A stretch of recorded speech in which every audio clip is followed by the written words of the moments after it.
Voici des enfants qui ont de vrais super-pouvoirs. On commence. Voici Deepak Yangra, un jeune garçon indien qui aime la vie et qui espère un jour pouvoir voyager là où il veut, découvrir le monde, pratiquer son métier préféré, bref, tout ce dont un enfant de son âge rêve. Sauf que Deepak est un garçon hors du commun. Regardez et vous comprendrez pourquoi. Même si vous avez du mal à y croire, Deepak est un garçon électrique qui peut supporter une tension très élevée pouvant aller jusqu'à 11 000 volts.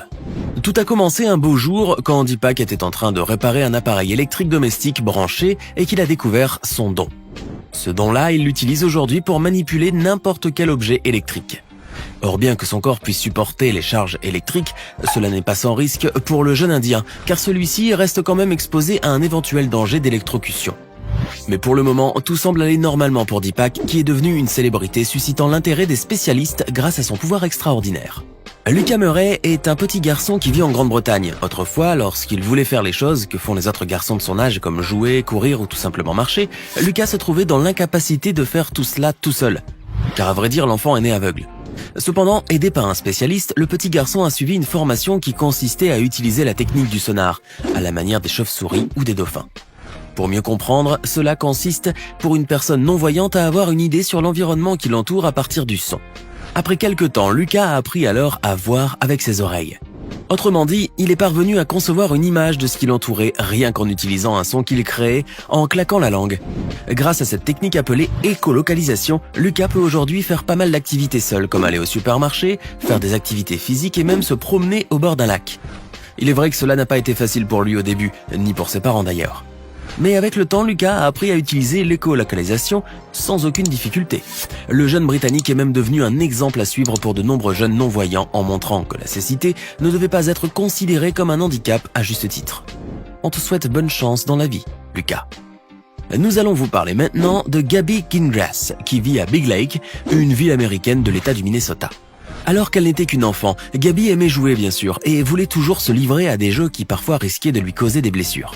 Mais bizarrement, la fillette ne ressentait aucune douleur car en effet, elle est atteinte de l'insensibilité congénitale à la douleur avec anhydrose, une maladie très rare qui empêche de ressentir la douleur. Voyant qu'elle ne souffrait jamais en tombant ou en se brûlant, la fillette multipliait les actions qui nuisaient à son corps, comme se prouver qu'elle ne ressentait aucune douleur. Or, si elle s'estimait heureuse et chanceuse par rapport aux autres enfants de son âge, son pauvre corps, lui, souffrait constamment, car sans la douleur, la fillette ne pouvait savoir qu'elle s'était cassé un doigt ou s'était brûlée par exemple. Et sans un traitement rapide, cela pouvait avoir des conséquences fâcheuses sur sa santé.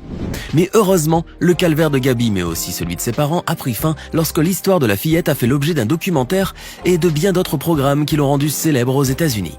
Cela l'a même aidé à se sentir comme n'importe quel autre enfant normal. Et puis, on peut dire aussi que Gabby Gingras a pris conscience de sa condition et a modifié son opinion quant à l'importance de ressentir la douleur. Voici Aurélien Heyman, un jeune Britannique originaire de Cardiff qui croque la vie à pleines dents et qui doit sans doute avoir tant de projets pour l'avenir et rêver de faire énormément de choses. Sauf que ce jeune garçon est toujours rattrapé par son passé, malgré lui. À vrai dire, Aurélien est atteint d'hyperthymésie. Une mémoire très développée qui lui permet de se souvenir des moindres détails d'un jour particulier, même si cela remonte à plusieurs années. Par exemple, si vous l'interrogez sur ce qui s'est passé à une certaine date, il vous dira sans ciller ce qu'il portait exactement, ce qu'il avait fait et le temps qu'il faisait ce jour-là. Incroyable. Aurélien s'amuse parfois à se remémorer certains jours de son passé et arrive sans peine à décrire exactement les événements ou les incidents qui ont marqué ces jours-là. Or, bien que cela puisse être considéré comme un super pouvoir, cette mémoire étonnante n'est à vrai dire d'aucune aide pour ce jeune garçon. D'abord parce que cette condition ne l'aide pas dans ses études, mais aussi parce qu'il se trouve dans l'incapacité de se débarrasser de ses mauvais souvenirs. Dur alors. Son talent pourrait néanmoins l'aider à pratiquer un jour un métier assez spécial où la mémoire est fortement demandée. Qui sait, peut-être que cela se réalisera un jour, d'autant plus qu'Aurélien est devenu très connu grâce à ce don. Job Barnett est un jeune Américain qui vit à Indianapolis et qui, à 14 ans seulement, jouissait déjà d'une grande célébrité à travers le monde, car l'adolescent préparait déjà son master en physique quantique. Jacob voulait en effet suivre la voie des plus grands scientifiques et surtout prouver que la théorie de la relativité d'Einstein était inexacte, ce qui faisait de lui un cas pas comme les autres. Mais il n'y avait pas que cela. Le jeune garçon souffrait d'autisme, ce qui faisait de lui un cas doublement étonnant alors. Diagnostiqué comme étant autiste par les médecins à l'âge de 2 ans, Jacob était destiné à mener une vie différente, sans même savoir lire ou écrire. Mais contre toute attente, l'adolescent a travaillé sur lui-même jusqu'à ce qu'il ait réussi à développer un QI de 170, défiant par là les pronostics des médecins. Et oui, rien ne prédestinait cet adolescent autiste à atteindre un tel niveau d'intelligence. On dit d'ailleurs qu'il serait plus intelligent qu'Albert Einstein. Mais il faut dire que pour y arriver, cela n'a pas été facile pour lui, car selon sa mère, Jacob a dû lutter et travailler très fort pour contenir son autisme. Mais tous ses efforts se sont soldés par un grand succès qui a fait de lui l'un des enfants surdoués les plus connus dans le monde. Ruth Lawrence est née dans une famille britannique dont le père était professeur de mathématiques et de sciences. Comme toutes les fillettes de son âge, la petite Ruth voulait souvent passer son temps à jouer, mais son père, qui avait une vision tout à fait différente, voulait faire d'elle une enfant prodige. À 5 ans seulement, Ruth s'est donc retrouvée à suivre une voie de génie tracée par son papa. Elle a fait son entrée à l'université d'Oxford en 1981, à l'âge de 10 ans, puis après quelques années d'études intensives, elle a réussi à obtenir son diplôme en 1985, alors qu'elle était âgée de 13 ans seulement. Évidemment, cela ne lui avait pas laissé assez de temps pour vivre son enfance et son adolescence de manière tout à fait ordinaire, mais au moins, cela l'a aidé à bâtir sa carrière à un très jeune âge et à devenir très célèbre en même temps. Il s'appelle Ethan Bortnick et il joue du piano, un instrument qu'il n'a plus voulu quitter depuis qu'il avait 3 ans. En effet, la passion de ce jeune sud-floridien originaire d'Ukraine pour la musique et le piano en particulier dépassait toutes les limites. Ethan n'a donc cessé de faire danser ses doigts sur le piano, allant jusqu'à composer sa propre musique et même chanter, ce qui lui a ouvert les portes des auditoriums. Malgré son très jeune âge, le petit virtuose faisait déjà des spectacles et partait en tournée. Et ce n'est pas tout, il a décroché le record Guinness du plus jeune musicien solo du monde à mener sa propre tournée de concert. Waouh! Cela devait être très excitant, quoique ce n'était pas toujours facile pour lui de faire des tournées pour donner des concerts, étant donné qu'il n'était encore qu'un petit garçon et qu'il pouvait très bien se sentir fatigué à la fin. Mais quand on joue du piano depuis l'âge de 3 ans et quand on donne des spectacles, on finit bien par s'habituer à ce rythme. Et Ethan ne faisait pas l'exception. Son talent impressionnant a fait de lui un nouveau petit Mozart. Allons en Chine pour rencontrer Yang Jinglang, un petit garçon qui vit à Suzhou, un petit village de la province d'Anhui. Alors qu'il n'était qu'un bébé de 9 mois, l'enfant a voulu un jour porter un objet lourd de plusieurs kilos qu'il a réussi à soulever sans beaucoup d'efforts. À vrai dire, ce petit garçon n'est pas un enfant comme les autres. Il est doté d'une force incroyable qui dépasse celle de milliers de personnes.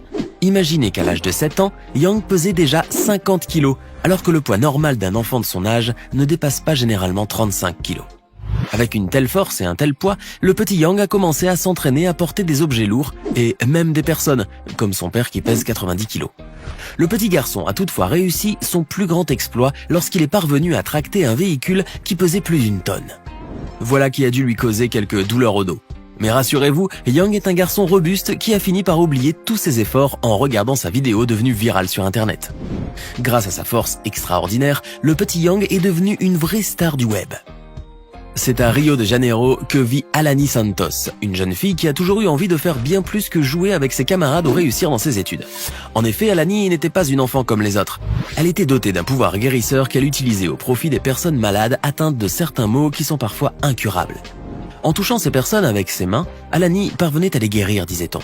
Naturellement, cela a rendu la fillette très célèbre. D'ailleurs, depuis qu'elle s'est fait connaître, Alani a vu un grand nombre de personnes affluer de tout le pays dans l'église de son père, pasteur dans une favela, à tel point que cela risquait de la fatiguer. Mais heureusement, ces séances de guérison miracle n'avaient lieu que 2 fois par semaine, quoique la petite brésilienne affirmait qu'elle aimait aider les gens. D'ailleurs, elle avait également déclaré qu'elle souhaitait devenir médecin pour continuer à aider les personnes malades, ce qui devait donc la rendre à jamais célèbre au Brésil. Il y a quelques années en Pologne, le petit Adas, âgé à l'époque de 2 ans, se trouvait chez sa grand-mère. Le garçonnet qui voulait sûrement rester un peu dehors pour jouer s'est malheureusement retrouvé à l'extérieur en pyjama pendant toute une nuit, alors que la température était de -7 degrés Celsius à ce moment-là. Son petit corps a tout fait alors pour résister au froid glacial et à l'hypothermie, ce qui a permis à Adas de survivre et d'éviter une mort certaine. Vous vous demandez sûrement comment cela a-t-il pu se produire ?